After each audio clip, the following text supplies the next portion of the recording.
what's different about this bird is that we know a little bit more about it than is often the case, because when this bird came in, this bird had a band on its leg already, which means almost always that bird was banded as a chick. And sure enough, we put in the call to the U.S.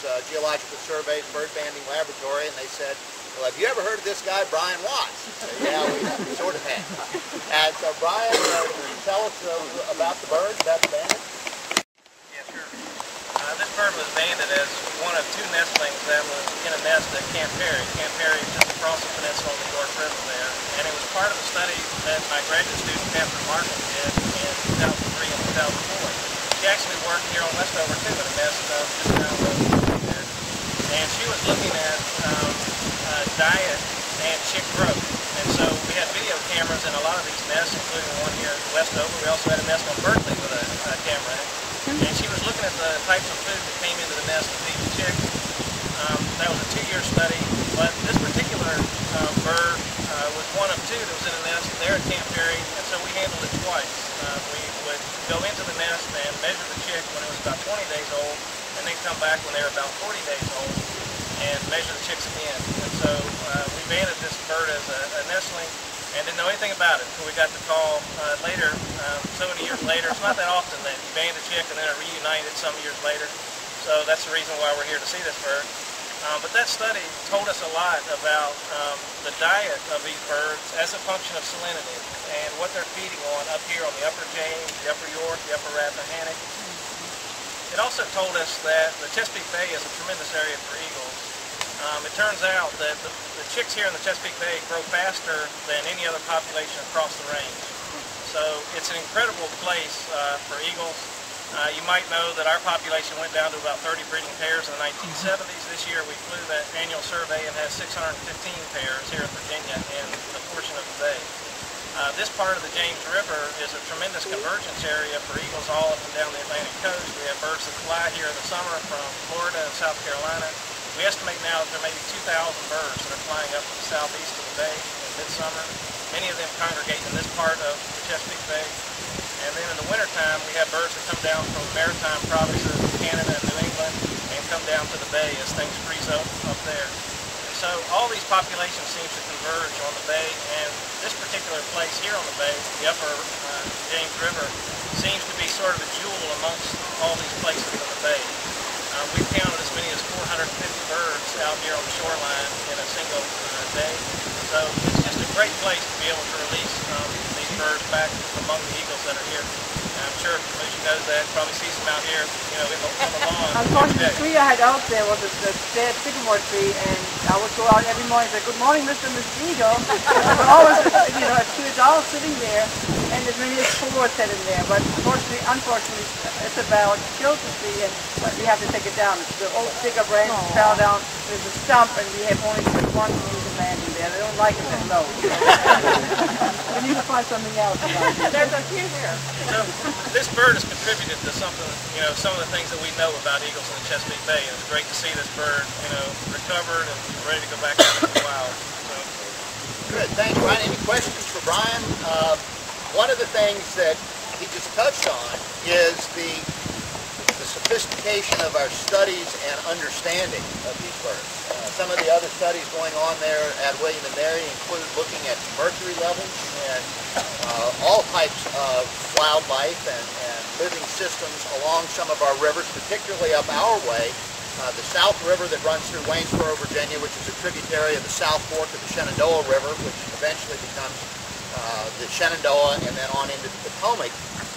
That river was contaminated with mercury back in the 40s and 50s, and that mercury is still there, and it still infests and contaminates and infects the food chain. And we had one bald eagle, in fact, who came from a nest probably about 30 miles from the Wildlife Center on the South River, or South Fork of the Shenandoah River, and when they tested a feather from that bird, they found mercury levels that were just plain off the charts. And that told us, since that bird had not yet left the nest, had only been fed food from that particular locality, that the entire system still had problems. Dave, I'm going to turn it over to you. What's the story on this bird? How did it end up with us? Sure. This bird came back, I guess, into the Wildlife Center back in June of this year, and it's an adult bird, and it was found down on the ground at a landfill site in King and Queen County. And this bird actually couldn't get off the ground. The rescuers were able to go and capture it, and we actually have the transporter here today that brought the bird up to us. And we essentially did a normal physical exam on the bird, as we would with every other patient that comes through the Wildlife Center. And part of that examination, because the bird was fairly stable, was to include x-rays in the examination.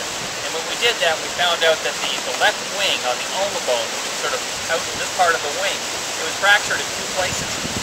And the wing itself had been, the bird had been down on the ground for a while, missing a lot of body conditions. The muscles over its keel on the front part of the bird were rather diminished. And we sort of estimated that the break occurred somewhere between 7 and 10 days before we actually got our hands on it. And the bird was still feisty, and it actually had done a fairly decent job of trying to callus over that fracture, so it was trying to heal itself. However, it was going to take another couple of weeks to do that, and during that time, eagles will often, they get hungry, and so eagles being, scavenging being one of their main forays in going and getting food, it was hanging around this landfill site and picking off whatever it could.